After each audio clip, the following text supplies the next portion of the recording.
ಎಲ್ಲರೂ ಇವತ್ತಿದ್ದೀರಾ. ನಿಶಾನೆ ಆನೆಯನ್ನಾಗಿ ಧನಂಜಯನ ಆಯ್ಕೆ ಮಾಡಿದ್ದೀವಿ. ಇದು ನೌಪತ್ ಆನೆಯಾಗಿ ಗೋಪಿನ ಆಯ್ಕೆ ಮಾಡಿದ್ದೀವಿ.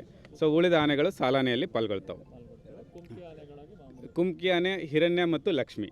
ಸೊ ಈ ಆನೆಗಳು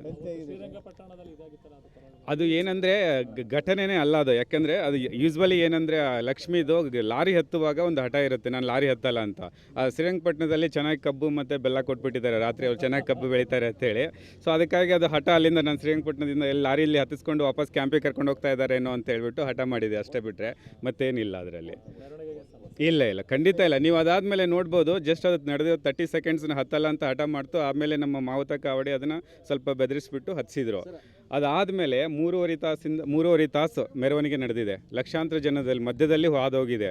ಎಷ್ಟು ಗಾಂಭೀರ್ಯವಾಗಿ ನಡೆದಿದೆ ಅಂತೇಳಿ ನೀವೇ ನೋಡ್ಬೋದು. ಹಾಗಾಗಿ ಏನು ಆನೆಗಳ ಮೇಲೆ ನಮಗೆ ತುಂಬ ಕಾನ್ಫಿಡೆನ್ಸ್ ಇದೆ, ಯಾವುದೂ ತೊಂದರೆ ಇಲ್ಲ. ಅದೇ ಕ್ಯಾಂಪಿನ ಡಾಕ್ಟರ್ ಬಂದಿದ್ರು, ಅವ್ರನ್ನ ಒತ್ತಾಯಪೂರ್ವಕವಾಗಿ ಹೊರಗೆ ಹಾಕಲಾಗತ್ತು ಅನ್ನೋ ಒಂದು ಆರೋಪ ಇದೆ. ಇಲ್ಲ, ಏನಂದರೆ ಆಲ್ರೆಡಿ ಇಲ್ಲಿ ವೆಟರ್ನರಿ ಡಾಕ್ಟರ್ಸ್ ಇರ್ತಾರೆ. ಯಾಕಂದರೆ ನಮಗೆ ಡಬಲಿಂಗ್ ಆಗೋಕ್ಕೆ ಇಷ್ಟ ಇಲ್ಲ. ಎಲ್ಲೇನೋ ಇವ್ರಿಗೆ ಕೊಡೋ ಇದನ್ನು ಇಲ್ಲಿ ಬಂದ ಮೇಲೆ ನಮ್ಮ ಡಾಕ್ಟರ್ ನೋಡ್ಕೊತಾ ಇರ್ತಾರೆ. ಹಾಗಾಗಿ ಹೊರಗಡೆ ಅವ್ರು ಬಂದು ಮತ್ತೆ ಟ್ರೀಟ್ಮೆಂಟ್ ಕೊಡೋಕ್ಕೆ ನಮಗೆ ಅವಕಾಶ ಇಲ್ಲ. ಸೊ ಹಾಗಾಗಿ ಇವ್ರು ನೋಡ್ಕೊತಾರೆ, ಏನು ತೊಂದರೆ ಇಲ್ಲ ಅದರಲ್ಲಿ. ಜಂಬೂ ಸವಾರಿಯಲ್ಲಿ ಇನ್ನೂ ಡಿಸೈಡ್ ಆಗಿಲ್ಲ. ಅದು ಮಾಮೂಲಿ ಅಂತೂ ಜಂಬೂ ಮೆರವಣಿಗೆಲ್ಲಂತೂ 3 ಆನೆ ಇರ್ತವೆ. ಅದಾದಮೇಲೆ 9 ಆನೆಗಳಂತೂ ಇದ್ದೇ ಇರ್ತವೆ. ಸೊ ಅದ್ರ ಮೇಲೆ ಹೆಚ್ಚಿಗೆ ಹಾಕಬೇಕೋ ಬೇಡ ಅನ್ನೋದನ್ನು ನಾವು ಕೊನೆಯಲ್ಲಿ ಹೇಳ್ತೀವಿ.